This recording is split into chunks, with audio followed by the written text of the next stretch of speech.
हमको फाइंड करनी है वेलोसिटी ऑफ गैलेक्सी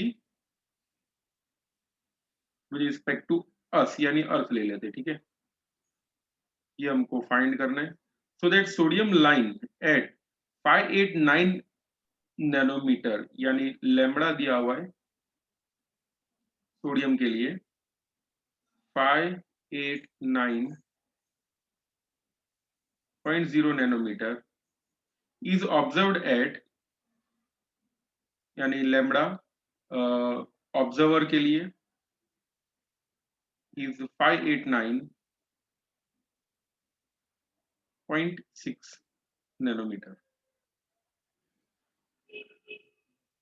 ओके, तो लैम्बडा एन ए दिया हुआ है सोडियम के लिए, ओरिजिनल जो लैम्बडा है, the wavelength which is emitted originally, okay, we can say this is lambda of source,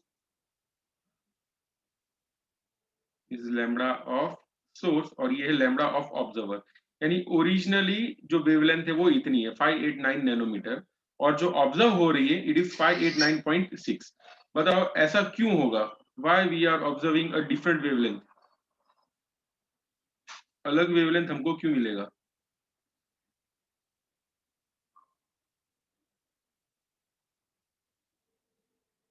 आप लोगों को आवाज तो आ रही है ना?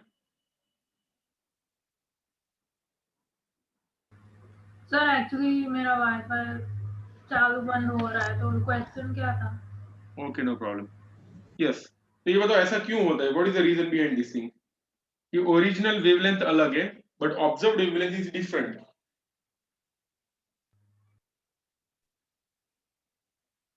याद आ रहा है ऐसा कुछ?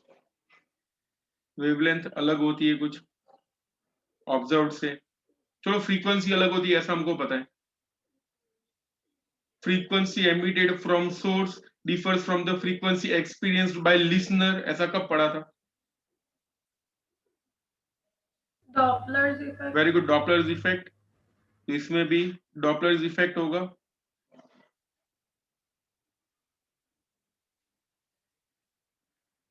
डॉपलर्स इफेक्ट का सेम कॉन्सेप्ट है जो 11th स्टैंडर्ड में था, पहले कॉन्सेप्ट बता देता हूँ डॉपलर्स इफेक्ट का वापस से। डॉपलर्स इफेक्ट,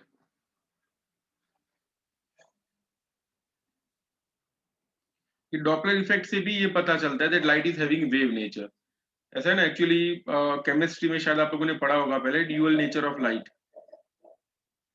ओके, जो हमारे फिजिक्स में इसके बाद वाले चैप्टर में आएगा, dual nature of light. Dual nature यानी क्या, कुछ साइंटिस्ट ऐसा बिलीव करते हैं that light is in the form of wave, और कुछ ऐसा बिलीव करते हैं that they are in the form of particle. Light का जो नेचर है वो पार्टिकल नेचर है, और लाइट का नेचर जो है वो वेव नेचर भी है, ठीक है। और वेव नेचर के भी बहुत सारे प्रूफ है, लाइक इंटरफियरेंस ऑफ लाइट हमको देखने को मिलता है, डिफ्रैक्शन देखने को मिलता है, देन डॉपलर्स इफेक्ट देखने को मिलता है इसके अंदर भी। डॉपलर्स इफेक्ट बताता हूँ क्या है लाइट के अंदर। So these all effect proves that light is having a wave nature. Okay, interference, diffraction and Doppler's effect. Okay, और particle nature है वो किससे पता चलता है? It is with the help of photoelectric effect, जो नेक्स्ट चैप्टर में आने वाला है, photoelectric effect। ठीक है, इसमें आइंस्टाइन ने ये प्रूव करके बता दिया था that light is in the form of particle and not wave. Okay, और ये जो कभी कभी वेव बन जाती है, कभी कभी पार्टिकल बन जाती है, ठीक है, इन दोनों को मिक्स करके जो एक नया नेचर आता है लाइट का, that is called dual nature. और उसका जो कॉन्सेप्ट है वो दिया था डी ब्रुगली ने, ठीक है, डी ब्रुगली ने इसका एक नया कॉन्सेप्ट दे दिया कि लाइट कभी कभी पार्टिकल की तरह बिहेव करती है, यानी wave can behave as a particle, कोई भी टाइप की वेव हो, that wave can be considered to be a particle, and any type of particle can be considered to be a wave. ठीक है, वेव पार्टिकल की तरह behave कर सकता है और पार्टिकल भी वेव की तरह बिहेव कर सकता है। तो according to de Broglie, if you are walking on a road, ठीक है, जैसे आप लोग ऐसे रोड पे जा रहे हो, तो you can consider yourself to be a particle, ठीक है, आप लोग अपने आप को एक पार्टिकल इमेजिन कर सकते हो, and you can find out your own wavelength. Okay, उस वेवलेंथ, वेवलेंथ यानी ऐसा नहीं होगा आप वो नागिन की तरह नहीं जाओगे, ओके, बट ये जो वेवलेंथ आएगी उस वेवलेंथ को बोलते हैं डी ब्रुगलीज वेवलेंथ। क्या बोलते हैं? It is called de Broglie's wavelength. Lambda is equal to h by p, this is the equation for de Broglie. Okay, lambda is equal to h by p, या फिर हम लोग बोल सकते हैं h by p यानी mass into velocity. Okay, so if your velocity is v, अगर आप लोगों की वेलोसिटी है v and if you are travelling on a straight path at that time, your wavelength will be lambda is equal to h by mv। Okay, so ये सब छोड़ो, अभी के लिए इतना याद रखो। याद रखना है हमको, ड्यूअल नेचर ऑफ लाइट होता है, इसमें वेव नेचर में कौन कौन है, इंटरफेरेंस, डिफ्रैक्शन और डॉपलर इफेक्ट, और यहाँ पे फोटो इलेक्ट्रिक इफेक्ट, इसके अलावा कॉम्पटन इफेक्ट भी है, वो हम लोग नेक्स्ट चैप्टर में देखेंगे। इसको डिलीट करते हैं अभी। सो डॉपलर इफेक्ट में ये होता है, in case of Doppler effect, imagine you are standing at this point and your friend is over here,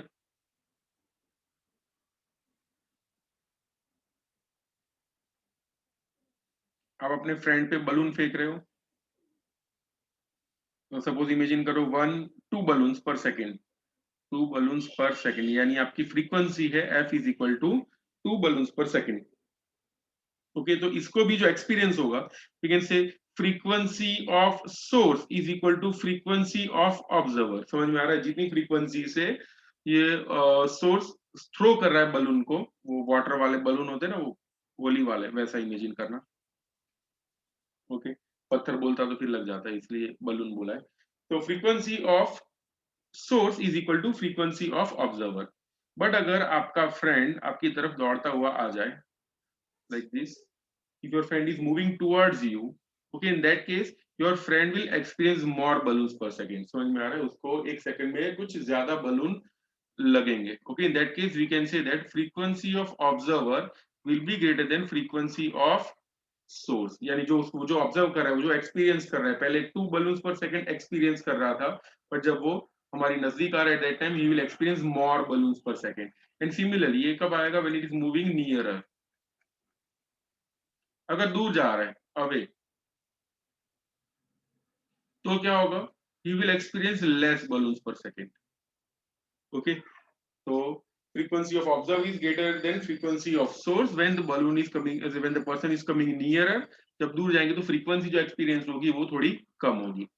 now हमको ये पता है c is equal to lambda f, ये क्वेश्चन पता है ना, आप लोगों ने पढ़ा होगा केमिस्ट्री में, c is equal to lambda into f, और हम लोगों ने फिजिक्स में भी पढ़ा हुआ है। तो lambda is equal to c by f। Okay, now अगर ये रिलेशन हम लोग देखें, lambda is inversely proportional to frequency, ठीक है, लैम्बडा जो है वो फ्रीक्वेंसी से इनवर्सली प्रोपोर्शनल है। तो we can say that when it is coming nearer, ध्यान से देखना, when it is coming nearer, frequency of observer is greater than frequency of source, frequency is inversely proportional to wavelength, therefore we can say lambda of observer will be less than lambda of source। समझ में आ रहा है, और यहाँ पे क्या होगा, lambda of observer will be greater than lambda of source। यहां तक किसी को कोई डाउट हो तो बता दो, is there any doubt, question पूछूंगा इसके ऊपर से, आ गया समझ में? हाँ सर, मतलब लैम्बडा फ्रीक्वेंसी के इनवर्सली हाँ, प्रोपोर्शनल। इनवर्सली प्रोपोर्शनल होता है। हाँ सर। ओके, तो चलो अब ये बताओ, ये वाले केस में ऑब्जर्वर जो, देखो ओरिजिनल फ्रीक्वेंसी ये है, ठीक है, this is the original frequency. Okay, और ये है ऑब्जर्व्ड फ्रीक्वेंसी, यानी ऑब्जर्व्ड फ्रीक्वेंसी जो है lambda observer, it is greater than lambda source. दिख रहा है, देखो 0.6 जितना ज्यादा है। ओके, तो बताओ ये गैलेक्सी जो है वो नजदीक आ रही है या दूर जा रही है? सर वो तो वेवलेंथ में। हाँ, वेवलेंथ का ही ना, वेवलेंथ देखो, वेवलेंथ के साथ रिलेशन है हमारे हाँ। पास, देखो ये वाला,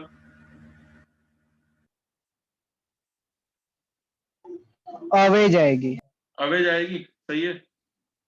okay, lambda observer is greater than lambda S, इसीलिए ये गैलेक्सी जो है वो दूर जा रही है। सबसे पहले ये जो लिखा हुआ है ना वो लिख लो, एमसीक्यू में बहुत काम आएगा। This is the equation we have studied in 11th standard, ठीक है, where fs is the frequency of source, fl is the frequency of listener, v is the velocity of sound, याद है ना सर, fs क्या होता है, frequency of source,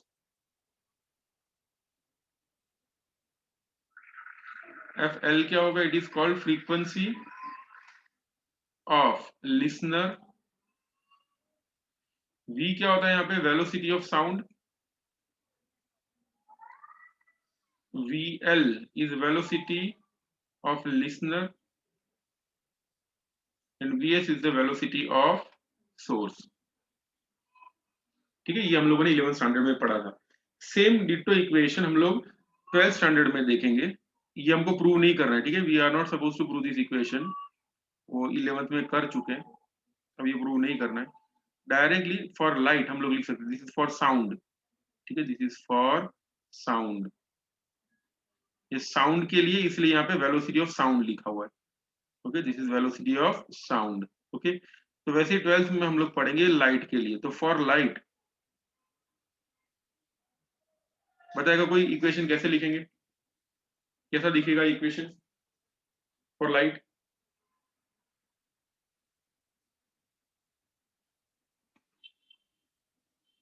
बोलो बोलो।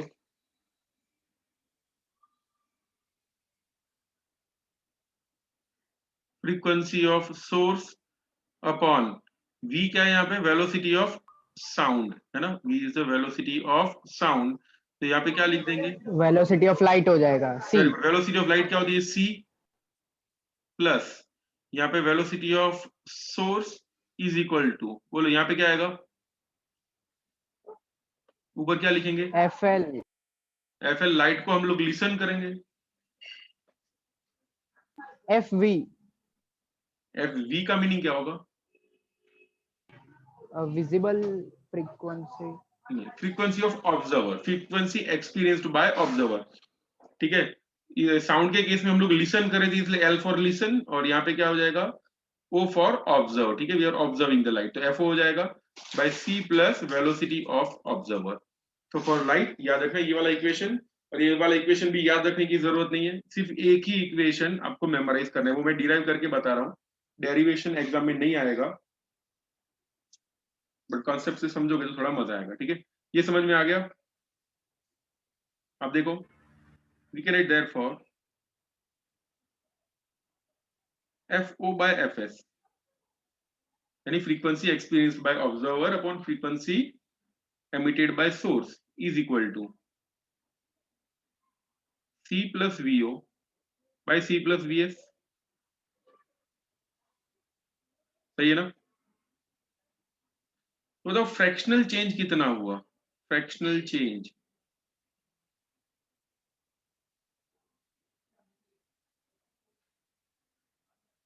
फ्रैक्शनल चेंज या फिर वो परसेंटेज चेंज से पहले जो फाइंड करते हैं उसे बोलते हैं फ्रैक्शनल चेंज। फ्रैक्शनल चेंज कैसे फाइंड करते हैं, 8, 9, 10 स्टैंडर्ड में चले जाते हैं। मान लो कोई जीन्स, उसकी प्राइस है 4000 रुपीज, लॉकडाउन के बाद मान लो उसकी प्राइस हो जाती है, थोड़ा कम कर देते 3000 रुपीज। तो बताओ ड्यू टू लॉकडाउन इसमें कितना चेंज आएगा, what is the fractional change?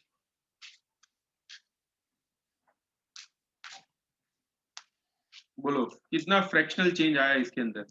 This is the original price, ये है न्यू प्राइस,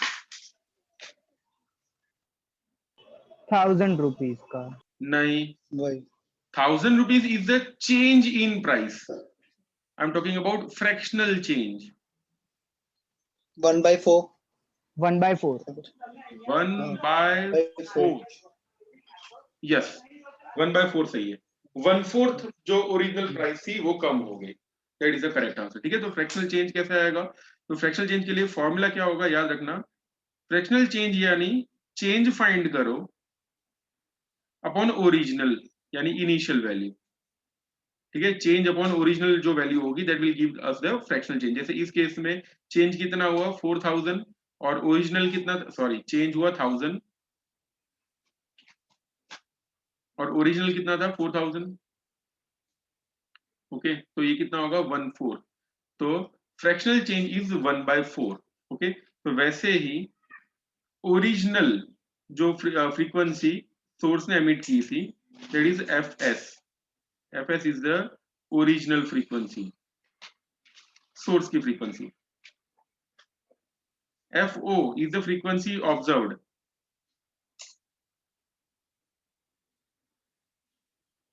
ठीक है, तो बताओ फ्रैक्शनल चेंज कितना होगा इसके अंदर?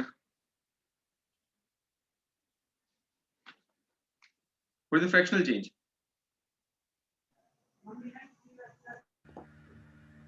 FO minus original, FS upon हाँ, FS minus FO upon FS। Yes, FS minus FO या FO minus FS, depending on the condition. ठीक है, वो कंडीशन पे डिपेंड करेगा। यहाँ पे अभी मैं लिख देता हूँ FO माइनस FS। अगर मान लो नजदीक आ रहा है तो ये ज्यादा होगा। FO माइनस FS, ये लिसनर ही हो जाता है। Yes, FO minus FS by original. Okay, FO this is the fractional change. तो वैसे यहाँ पे भी FO बाय FS this is the ratio. और अगर मैं फ्रैक्शनल चेंज फाइंड करता हूँ तो फ्रैक्शनल चेंज के लिए क्या करना पड़ेगा? FO minus FS by FS। Right hand side ऐसा किया, सॉरी लेफ्ट हैंड साइड ऐसा किया, तो राइट हैंड साइड क्या हो जाएगा?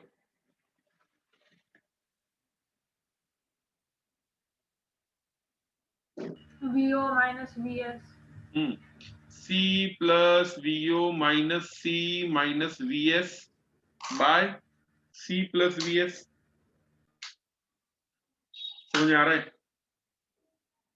कोई डाउट तो बता देना।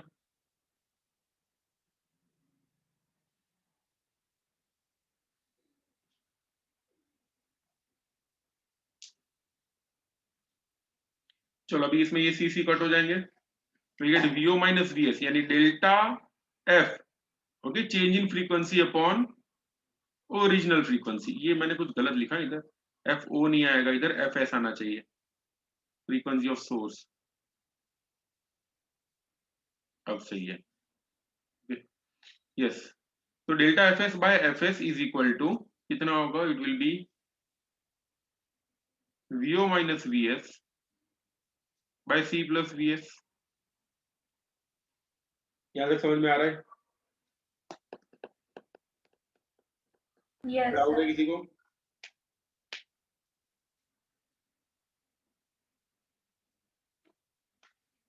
ठीक है ना? अब नहीं. देखो ये वाले केस में VO क्या होता है? It is the velocity of observer. ठीक है, जनरली हम लोग उसको स्टेशनरी मान लेते हैं। Okay, VO is considered to be 0।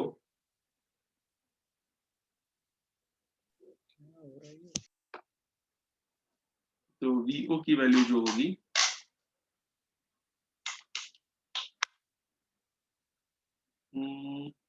Yes, it is generally very very less, इसलिए VO की वैल्यू 0 होगी।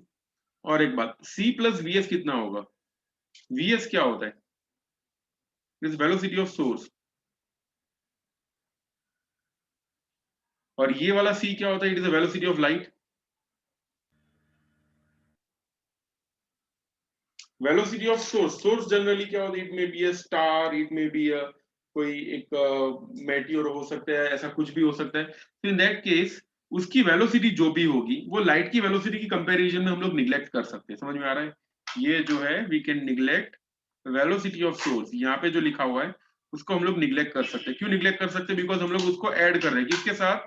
3 × 10⁸ के साथ। C यानी वेलोसिटी ऑफ लाइट। अगर प्लेनेट कितना भी फास्ट दौड़े बट वो लाइट की वेलोसिटी से उसकी जो कंपेयर अगर हम लोग करें तो that it will be very very less. तभी दो चीजें 0 हो जाएगी। यानी if you consider earth to be stationary, यानी हम लोग जहां पे खड़े हैं वो स्टेशनरी मान लेते हैं, यानी velocity of observer is 0 and velocity of source is 0 compared to, याद रखना वेलोसिटी ऑफ सोर्स 0 नहीं बट कंपेयर्ड टू C। इसलिए सिर्फ यहीं पे ही VS 0 लेंगे। ठीक है, ऊपर VS 0 नहीं लेंगे, ऊपर VS को निग्लेक्ट नहीं कर सकते। ओके, बिकॉज वो ऑब्जर्वर और सोर्स की वेलोसिटी का डिफरेंस है। बट नीचे क्या है? नीचे there is addition of source and velocity of light. तो वेलोसिटी ऑफ लाइट जो है वो बहुत ही ज्यादा होती है, दैट्स व्हाई VS को हम लोग निग्लेक्ट कर सकते हैं डिनोमिनेटर में। सो फाइनली इक्वेशन कैसा बन जाएगा? Delta F by FS is equal to minus of VS by C. समझ में आ रहा है? This is the value of delta F by F S, यानी ये जो फ्रीक्वेंसी में जो चेंज होगा वो इतना होगा। This will be the change in frequency. अगर फ्रीक्वेंसी में इतना चेंज आ रहा है तो वेवलेंथ का क्या होगा?